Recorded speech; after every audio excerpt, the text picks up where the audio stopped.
kuna wakati huo unafika ambao kila mtu anajihisi kuchoka. Kila mtu anapata hisia au mawazo ya kujaribu kukata tamaa kwenye kitu ambacho anakifanya. Inawezekana kwenye mipango, kwenye malengo, ndoto, kazi unazofanya au kitu chochote kile ambacho wewe umekipanga na unatamani kikuletee matokeo. Na ukweli ni kwamba hakuna ambaye hajawahi kuwa na mawazo ya kujaribu kukata tamaa, hajawahi kuwa na hisia za kuchoka, lakini wote walikuwa na hizo hisia.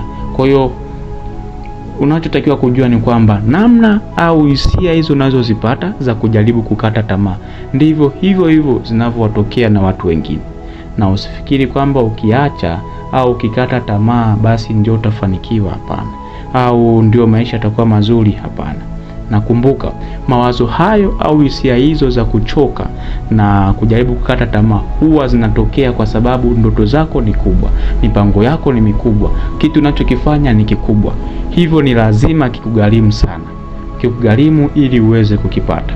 Na kwa sababu mipango mikubwa, maisha mazuri na vitu vikubwa vyovyote vinahitaji gharama kubwa.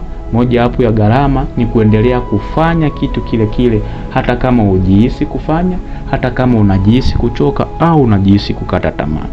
Na wakati mwingine unaweza ukatokea kwamba umefanya makosa, umekosea. Sasa usichukulie yale makosa as personal, lakini chukulia kama ni darasa la kujifunza. Chukulia kama ni sehemu ya kujifunza ambayo inatakiwa kusukume mbele zaidi kwenye kitu ambacho unakuwa unakifanya. Kwa sababu muda mwingine ni lazima ukosee ili uweze kujifunza. Na hakuna mtu ambaye hajawahi kukosea. Lakini namna gani una react baada ya kukosea, hicho ndicho kitu kitakachosababisha kwamba upate kitu unachokitaka.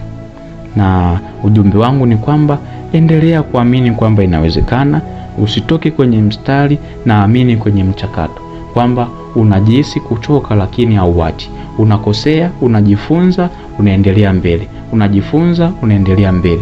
Unajihisi kukata tamaa, unaona mambo hayaendi lakini hauachi, unasonga mbele. Hiyo ndio siri kubwa ya ushindi. Na ukweli ni kwamba yule mtu yeyote anayefanikiwa ni yule ambaye hakukata tamaa. Ni yule ambaye hakuacha njiani. Na wengi wanaofeli ni wale ambao walikata tamaa na wakaachia njiani.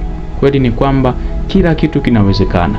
Usitoke kwenye malengo yako, usibadilishe mipango yako, na zaidi sana usikate tamaa pale unapojihisi kuchoka au unapoona mambo hayawezekani.